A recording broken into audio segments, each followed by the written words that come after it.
नमस्कार, जय देश न्यूज़ चैनल में आपका स्वागत है। वाराणसी से कैमरामैन इरशाद अहमद के साथ मैं खुश रंगीना।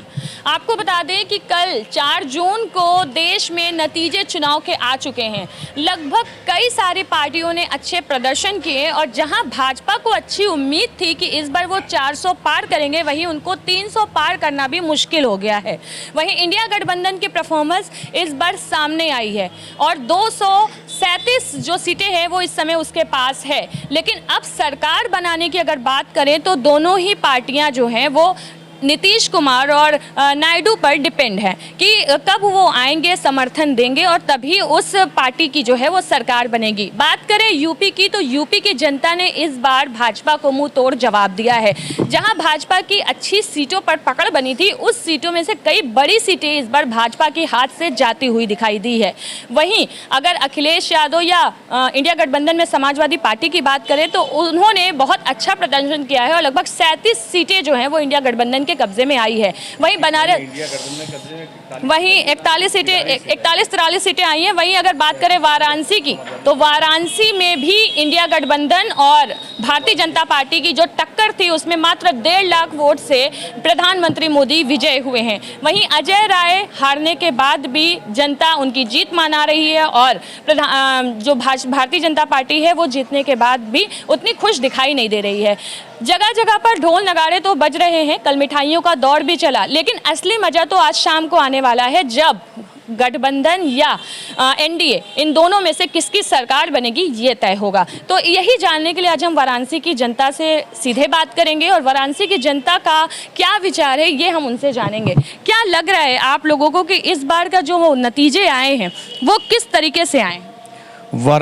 यूपी में जनप्रिय नेता इंडिया गठबंधन के सहयोगी के साथ इंडिया गठबंधन की सरकार बनने जा रही है। इंडिया गठबंधन के पास अभी उतनी सीटें नहीं है सरकार बनाने के लिए, तो क्या लग रहा है कि एक बार फिर से एनडीए बन जाएगी गठबंधन? मैं आपके सवाल का जवाब देने से पहले एक बात कहना चाहूँगा कि जिसको ये लोग पप्पू कह के बदनाम करते थे वो 3,90,000 वोट पा गए रायबरेली में, और जो हमारे विश्व गुरु थे वो बनारस में आकर इतना काम कर 1.5 लाख पर ढूस हो गए। अब बताइए क्या कहना चाह रही थी? तो ये आंकड़े जो है वो जनता क्या मैसेज देना चाह रही है इस बार? मैसेज देना चाह रही है कि अब झूठ बोलना बंद करें और जो जनता की मूलभूत सुविधाएं हैं, रोटी, कपड़ा और मकान, शिक्षा, उस पर काम करें। ये बेफिजूल की जो काम किया करते हैं और जनता को वर्गलाने का काम करते हैं हर वक्त। जैसी बड़ी सीटों पर प्रधानमंत्री मोदी के हार हुई है, मतलब वहाँ पर जो भारतीय जनता पार्टी के अच्छे प्रदर्शन करने पे, विकास करने के बावजूद जो हार हुई है उस पर क्या कहेंगे? जनता को मंदिर नहीं चाहिए, जनता को चाहिए कि अच्छे प्रदर्शन करने पे, विकास करने के बावजूद जो हार हुई है उस पर क्या कहेंगे? जनता को मंदिर नहीं चाहिए, जनता को चाहिए रोजगार, जनता को चाहिए व्यापार। जनता परेशान है और जनता को व्यापार चाहिए, जनता बेरोजगारी से परेशान है। इस वजह से वहाँ पे भाजपा की सरकार, भाजपा आ रही है। अच्छा, अब तो ये हो गया जहाँ 400 पार का नारा दिया जाता था वहाँ अब गठबंधन में भी सरकार बनाना मुश्किल हो रहा है, क्या कहेंगे? नहीं, सरकार बनाना तो मुश्किल नहीं है, सरकार एनडीए की इनको तो मुश्किल हो ही गया है बनाना, इसलिए कि ये झूठ सच इतना बोल चुके हैं, पब्लिक सब उजागर हो गई है। अब इनको जो है जाना है यहाँ से और सरकार हमारी गठबंधन की आज शाम तक बन जाएगी। लगभग यूपी में जो सीटों का आंकड़ा इंडिया गठबंधन के झोली में आया है उससे क्या मैसेजेस जाते हैं? देखिए, जिस तरह से इंडिया गठबंधन की झोली में यूपी के अंदर जो सीटें आएंगी वो इस चीज़ों को दिखाती है, दर्शाती है कि यूपी में और पूरे देश में मोदी मैजिक, एनडीए मैजिक ख़त्म हो चुका है।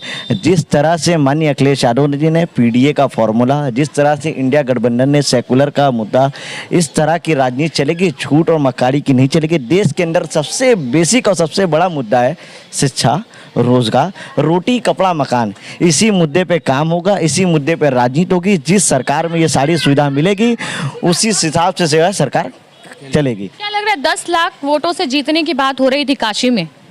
पब्लिक पब्लिक को इतना गुमराह नहीं किया जा सकता। पब्लिक है ये सब जानती है। हाँ, ये सब पब्लिक है, वो सब जानती है और बार बार झूठ को भी अच्छा तरीके से प्रदर्शन नहीं किया जा सकता। अब झूठ भी नकारा जा रहा है। 400 पार के नारे का क्या हुआ? 400 पार का नारा वो तो जुमला था। सही बात है, जुमला था। बनारस के जनता जागरूक हो चुके हैं। ये 2 बार जुमले की सरकार बना चुके हैं, ये तीसरी बार नहीं बना पाए। क्या लगता है कहीं ना कहीं कार्यकर्ताओं में भी ये था कि हम तो 400 पार आसानी से कर लेंगे, इस वजह से भी उनकी हार हो गई इस बार, या फिर कम सीटें आई हैं? क्या लग रहा है, ये भी एक रह सकता है? ये जनता की मार है, ये गरीबों बेरोजगारों की मार है, ये एक महिला किसानों की मार है, सबके दिल की बद्दुआ से ये हुआ है। अच्छा, ये सरकार इसीलिए नहीं बन रही इनकी। एक जनता गरीब टाली चलाने वाला आदमी, टोटो चलाने वाला आदमी बनारस में बड़ी बड़ी बात करते हैं क्योटो, सबके सारे बच्चों को, युवाओं को टोटो थमा दिए हैं। ये क्योटो बड़ा सपना दिखाते हैं, खाली सपने देखिए, मुंगेरी लाल के बहुत हसीन सपने हैं। क्या लग रहा है कि सरकार किसकी बनेगी इस बार? सरकार इंडिया गठबंधन की बनेगी और ज़रूर बनेगी। शाम तक में ये आपको कंफर्म हो जाएगा। अगला देश का प्रधानमंत्री अगर नहीं बना तो फिर क्या होगा? फिर से तो एक बार मोदी सरकार आ जाएगी। नहीं, अगर मोदी की सरकार आती भी तो अगला देश का प्रधानमंत्री नरेंद्र मोदी नहीं रहेंगे। अच्छा, चेहरा बदल जाएगा। हाँ, अगर हाँ मोदी नहीं रहेंगे। चलिए, ये थे बनारस की जनता, और अब हम बनारस की कुछ महिलाओं से भी बात करेंगे कि उनके क्या रिएक्शन है, महिलाएं क्या चाहती हैं। इस बार 400 पार नहीं हो पाए हैं, तो क्या कहेंगी इस बार 400 पार नहीं हो? महिलाओं को सुरक्षा चाहिए। महिला सम्मान, महिला सुरक्षा की तो बात करते ही है बीजेपी। कहाँ करती है? हाथरस नहीं याद है? हाथरस याद है ना? अभी रिसेंटली क्या हुआ है? अभी रिसेंटली हफ्ते भर की न्यूज़ है मैम, ये दलितों के साथ क्या हुआ। ये खड़े हुए हैं हमारे, ये दलित समुदाय हैं एक, लेकिन हम लोग मिलजुल के रहते हैं। ऐसा कुछ भी नहीं है कि भेदभाव हम लोग करें। लेकिन क्या हमारी जो राम अयोध्या जो लागू हुआ, तो क्या उसमें हमारी जो है हमारी सीएम, उनको लेके जाया गया? उनको न्योता ही नहीं दिया गया। इतना बड़ा सभा समारोह, और वहाँ के अयोध्या वाले की तो हाय लगी है उनको, क्यों उनका घर तोड़ के लल्ला ले आए हैं। इस बार मतलब इतनी जनता ने कम सीटों से उनको जिताया है, इसका मेन कारण क्या लग रहा है? मेन कारण यही है मैम कि बेरोजगारी, औरतों की सुरक्षा नहीं है, आप अपनी बात नहीं कह सकते हैं। अगर आप सच बोल रहे हैं तो फिर आपका घर गिर रहा है। आप ये भी बड़ी वजह है। बहुत बड़ी वजह है मैम, बहुत बड़ी वजह बेरोजगारी, और युवा इससे परेशान है, एजुकेशन का मुद्दा। इस बार प्रधानमंत्री का चेहरा आप मोदी जी को देखती हैं? हाँ, एकदम मुरझाया हुआ, खिला नहीं है। एकदम मुरझाया हुआ है।